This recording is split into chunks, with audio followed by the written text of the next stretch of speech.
حدیث کی در رضی رسول صلی اللہ علیہ وسلم ہوئی عبداللہ ابن عباس تا روایت تے او منسوسو پیری بین کرے نعمتانی مغبون فیهما کثیر من الناس دو نعمتون دی چی دیر خلق داغی پا اڑا پا دوکا کی بریوتی الصحة والفراغ روغ بدن او فارغ وقت غبن پاربی کستا ہوئی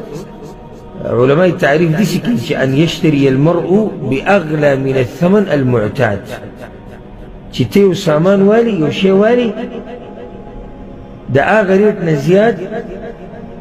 بكم ريت باندي چي خرسي جيتا غبن ويزان دي دوككو يتالا چا دوكا دركنا يا يوشي تاسر دي او تي خرسي كم ريت چي دي دا غيني دي كم خرس کرده وش يو سڑے دي بدني روغ دي او فارغم دے او پا فارغ بدن کے فارغ وقت کے او پا روغ بدن کے دخپل آخرت برابر نکو مغبن کی برینو نقصانیو کو کوئی نکو لو نقصانیو دیکھا چی بدن روغ دے تاثر موقع دے کرده فارغ وقت دے تاثر موقع دے ندی دا فارغ وقت نفائدو آغستا او ندی دی روغ بدن نفائدو آغستا دین اخوا بلکم غبن دے چی مات رسول میں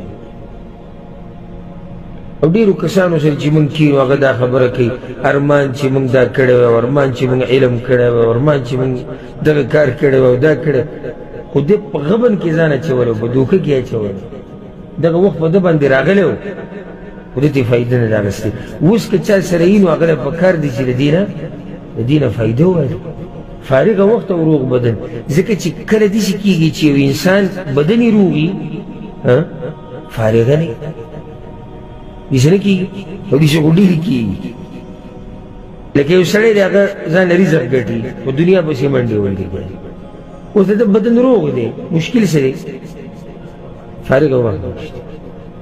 او کله داسې کېږي چې انسان فارغه دی او بدن یې روغ دی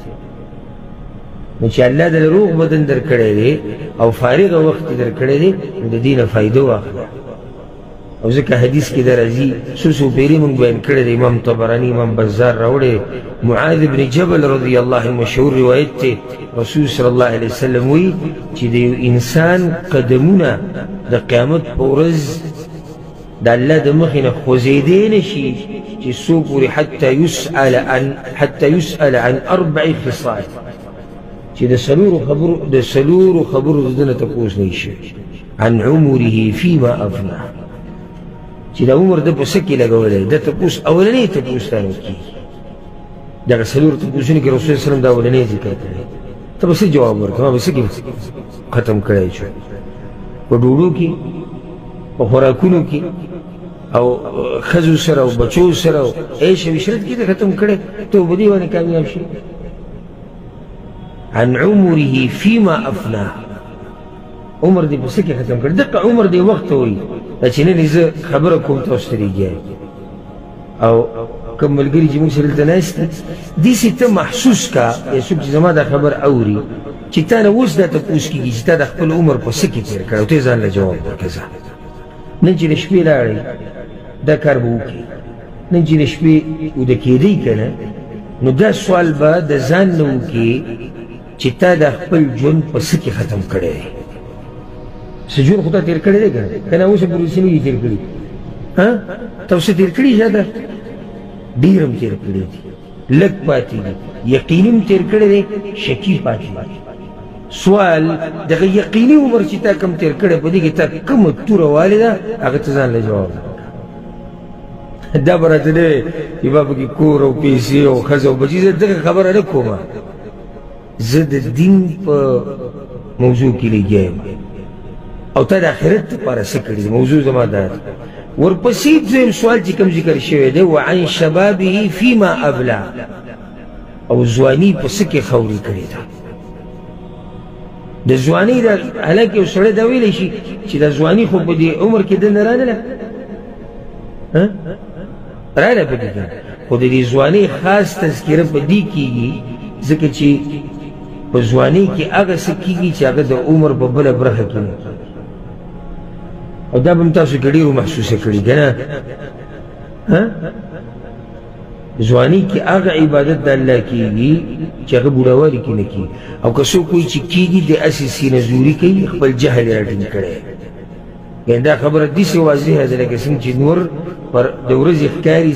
واضحه دغه شان دا خبره واضحه ده چې ځوانۍ کې چې کومه بندګي د الله کېږي د بلو دغه کې نه کېږي وخت کې لکه نږدې ورځو کې ښه مثال دا و روژه کې به تفسیر درس کېږي ماسپښین نه مازدیګره پورې دا ناسته ده د ځوان او د بوډا یو شی فرق د بیمار او د روغ یو شی فرق او د مصروف او د فارغ یو شی فرق نه کوي ځکه نعمتونه دي چې په هغه وخت کې ته فایده واله او حدیث ته راځم که موقع میلاو شوه چې پنځه خبرې د پنځو نه مخکې غنیمتونه دغه نعمتونه موږ تا ته ووایو چې نن ستا بدن روغ دی سبا دې هېڅ پته نه لګي